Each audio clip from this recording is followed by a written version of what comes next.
Some senators condemned the downgrading of criminal charges against the policemen involved in the killing of Albuera Mayor Rolando Espinosa Sr. Espinosa was killed inside his prison cell. Senator Panfilo Lacson, chair of the Senate Committee on Public Order that recommended murder charges against the cops, urges the Senate to denounce the Justice Department's decision. Lacson stands by his committee's recommendation, which was unanimously adopted by the chamber.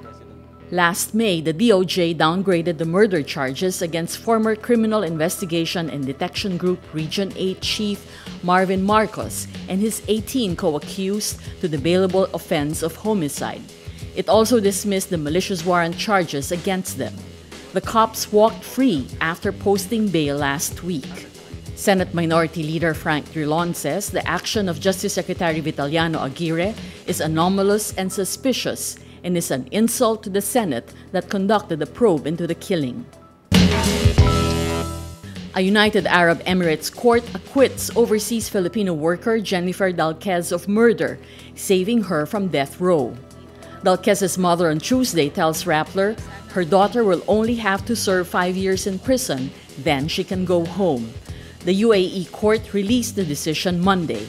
Dalquez was imprisoned in December 2014 and sentenced to death in May 2015. She was convicted of murdering her male employer. She claims her employer tried to rape her at knife point and she accidentally killed him while defending herself.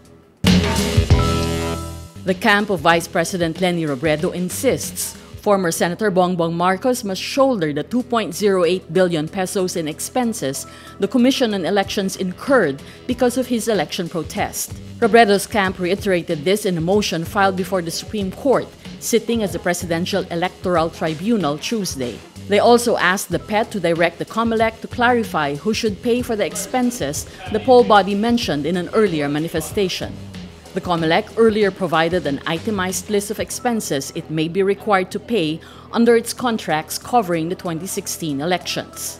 It said it is expecting to pay up to 2.08 billion pesos due to failure to return more than 97,300 vote counting machines to technology provider Smartmatic on or before December 1 last year. The poll body also said it is incurring a monthly fee of 5.62 million pesos for the rental and operational expenses of its warehouse in Santa Rosa, Laguna. NASA on Monday reveals 10 new rocky Earth-sized planets that could potentially have liquid water and support life. The Kepler mission team releases a survey of 219 potential exoplanets, or planets outside of our solar system, detected by the Space Observatory that scans the Milky Way galaxy. 10 of the new discoveries were orbiting their suns at a distance similar to Earth's orbit around the Sun, the so-called habitable zone that could potentially have liquid water and sustain life. Kepler has already discovered more than 4,000 potential exoplanets, at least 2,300 of which have been confirmed by other telescopes as actual planets. The 10 new Earth-sized planets bring the total to 50 that exist in habitable zones around the galaxy. A coroner's report reveals actress Carrie Fisher had a cocktail of drugs, including cocaine and ecstasy, in her system when she suffered a fatal mid-air heart attack last December. The Star Wars actress, who catapulted to stardom as Rebel warrior Princess Leia, was rushed to a hospital in Los Angeles on December 23 after collapsing on a flight from London and was pronounced dead 4 days later. The toxicology report says there were quantities of alcohol and opiates in her system, suggesting exposure to heroin, but the dose and time of exposure cannot be pinpointed. Tests also show the cocaine was taken within the previous 3 days.